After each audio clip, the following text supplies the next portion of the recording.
This is the TD Fitness Podcast with Coach T, episode number 86.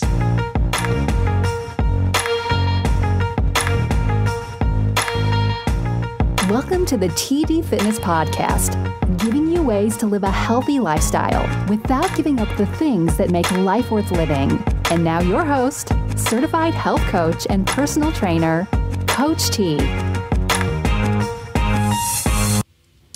Hey, what's up, guys? This is Coach T, and this is episode number 86 of the TD Fitness Podcast. And in this episode, we're talking healthy living tips for late shift workers. And I'll tell you, I'm really excited about this topic because it's based on a question that comes directly from one of you, from one of our action takers, actually, Heather, who is a nurse. And it applies to so many others as well.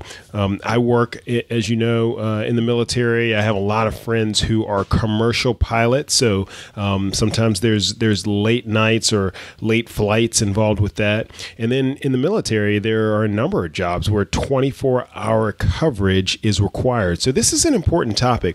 And, you know, we talk a lot about healthy living for busy individuals. Well, sometimes it's not just being busy that we have to worry about. Sometimes it's just the convenience, or I should say inconvenience, of our schedules that prevents us from living our healthiest life. And if you don't work the night shift, or if you're not familiar with it, there are some very unique challenges that come along with that, particularly from a health and fitness perspective. So we're going to unpack that a little bit here in this episode. And I'll start with just a quick story, a little bit of my experience. Actually, when I was in pilot training for the military, I went to Little Rock Air Force Base in Arkansas for some simulator training. I was there as part of a flight training course for my primary aircraft, the C-130.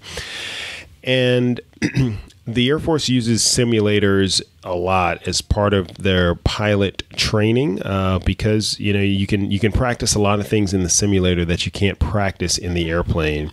And they had to produce a lot of pilots, and you really couldn't waste a lot of time in training. So the simulators ran for 24 hours at a time in 4-hour blocks. And because I was one of the lowest ranking, this is very early in my career, so I got like the last time shift, if you will, or the worst times for the simulator, or the worst times for the box, as we call it. And so I had a 9 or 10 o'clock p.m. show time. I would show up to brief and do the instruction with my instructor for a couple hours, and then we would get in the simulator at midnight. And we'd fly for 2 hours, and then I'd swap seats with my partner, and he would get in the pilot seat, I would get in the co-pilot seat. We'd fly for another 2 hours, and we were done by 4 a.m.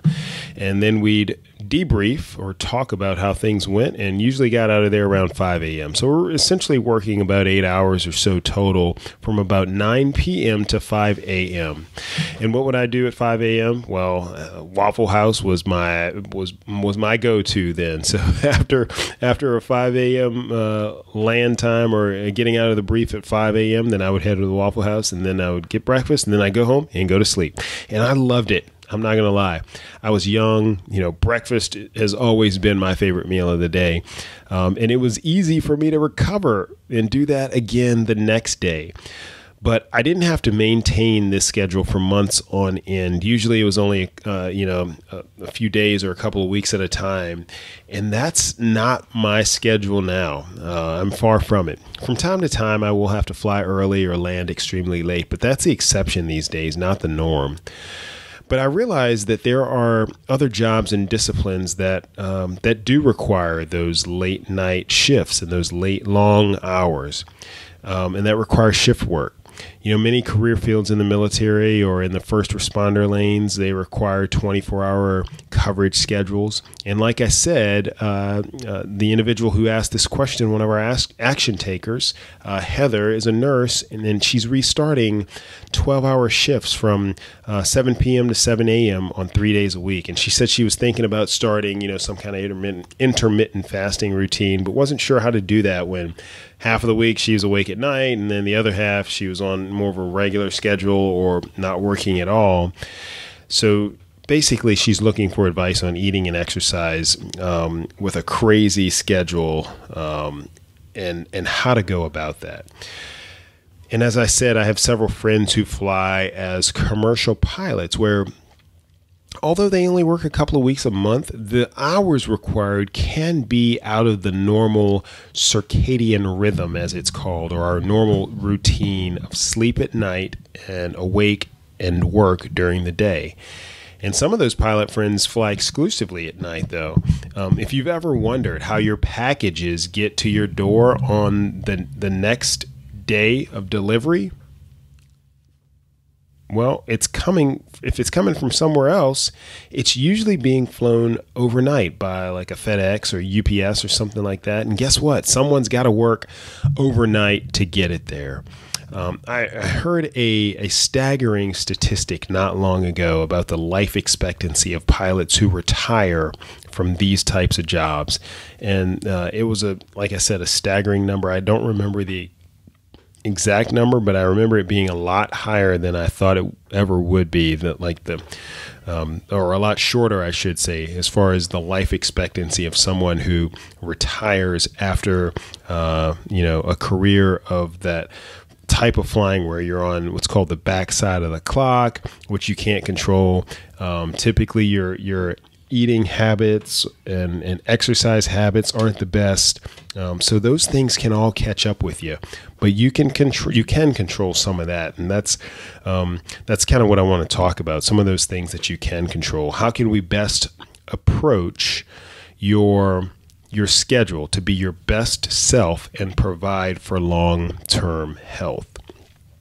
So what most of these nighttime jobs have in common is that first, there's a lack of healthy eating options in the wee hours at night. Sometimes you're just relegated to what's in the vending machine.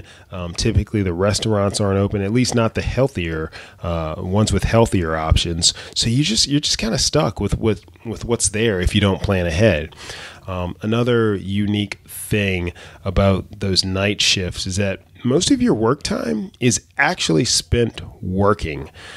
Whereas when we work during the day, it's kind of a standard practice and common to take a lunch break. And it's even okay to maybe go exercise during that period of time. It's somewhat acceptable, if you will, to break away and to go get a workout in or to travel to go get a healthy meal. But many times for those night shifts, you're busy and you have to stay at your post or continue doing what you're doing. You make it a short period to go grab a bite or something like that. But it's just something to think about. One of the differences between working the night shift and the normal day shift.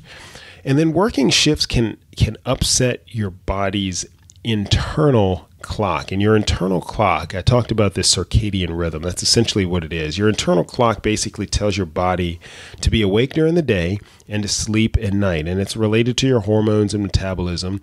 So normal sleep cycles and hormone function is really thrown off a bit because of these nighttime schedules. And those who work nights typically sleep less during the day because it's not natural. And there's a lot, it's not usually quiet during the day. It's certainly not dark. And all of those things help us to sleep better.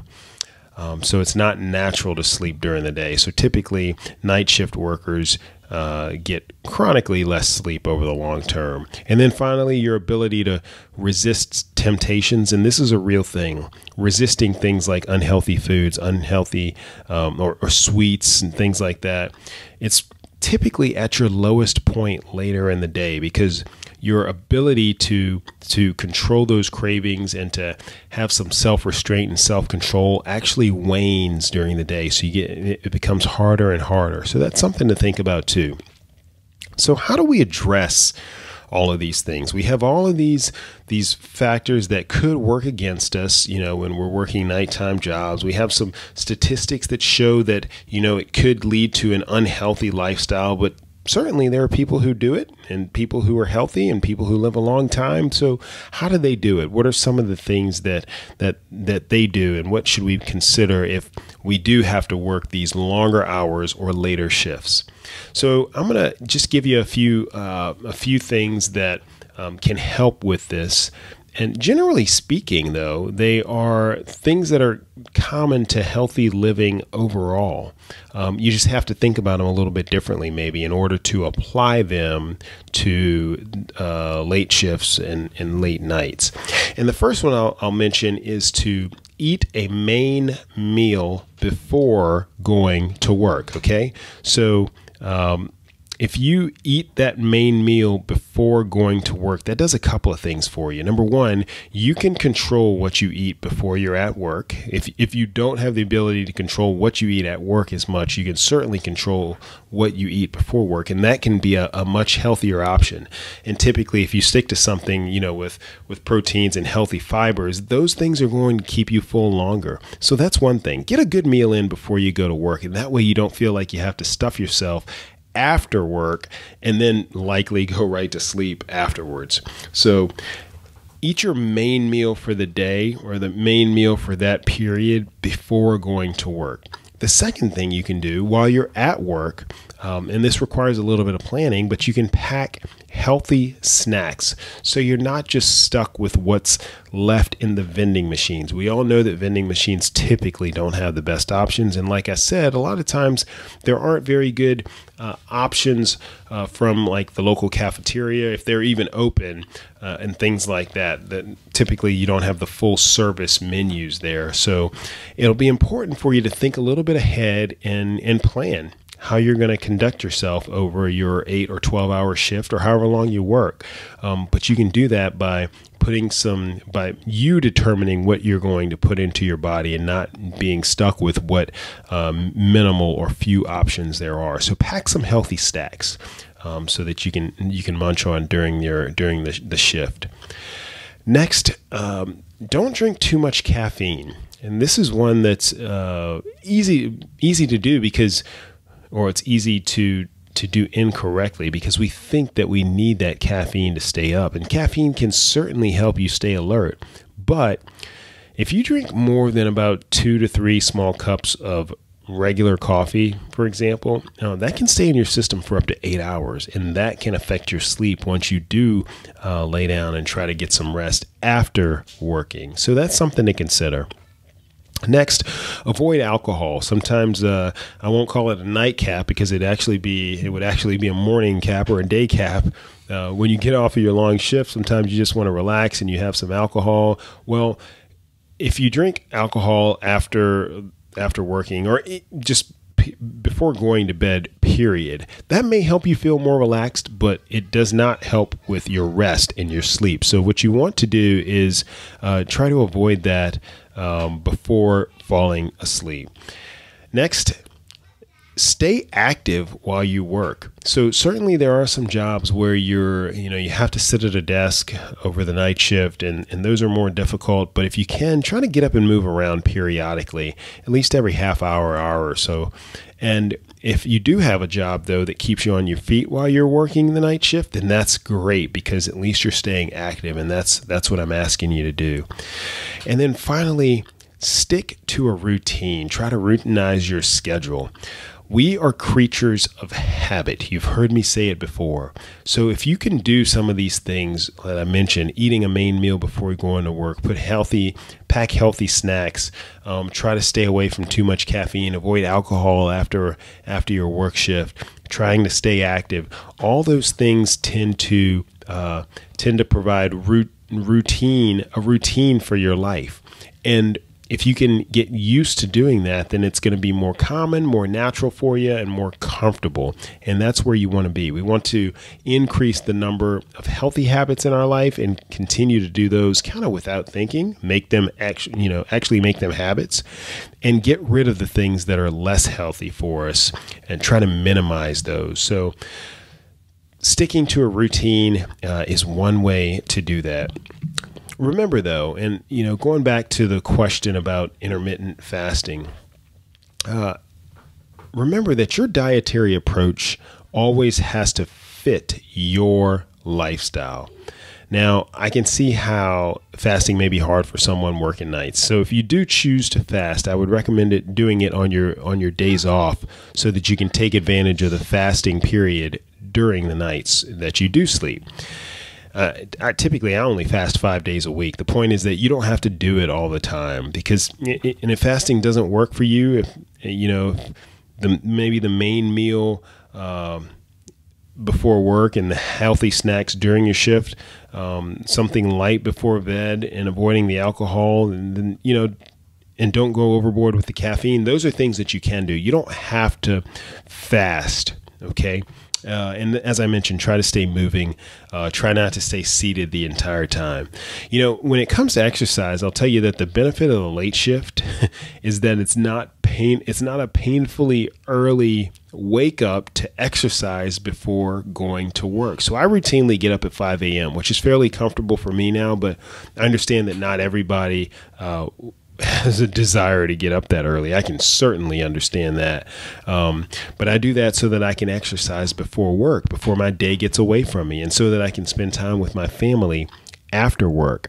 But if you work the night shift, then it may be easier for you to actually get your workout in before going into work. So think about starting your day a little bit earlier than your work schedule would dictate. I know this may involve sacrificing a little bit of family time, and certainly those priorities are yours to make. But in the long run, understand that exercise on a routine basis, a regular basis, will help you feel better. It'll make you less stressed and more prepared to tackle your duties at work after getting some exercise and fitness in before your shift. So for some, exercise after your shift may work well. You may need to unwind. For others, you may have a harder time going to sleep after exercising post-shift. But the bottom line is to do what works for you. And that's kind of the biggest takeaway that I can give regarding nutrition and fitness for shift workers, is really to plan for it before you're left to make a decision on the fly. Think about those meal options, or the lack of meal options, if you will, and prepare or purchase healthy options beforehand. Think about your schedule next week and decide which days you will exercise and when.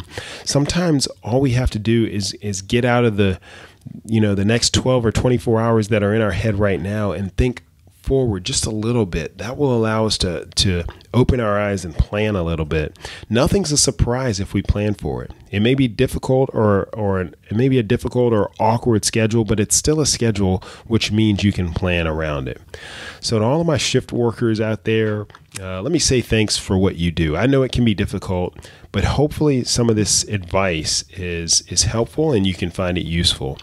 You ultimately have the power to control your actions and how you approach your schedule. So just make smart, healthy decisions one at a time. You don't have to be perfect.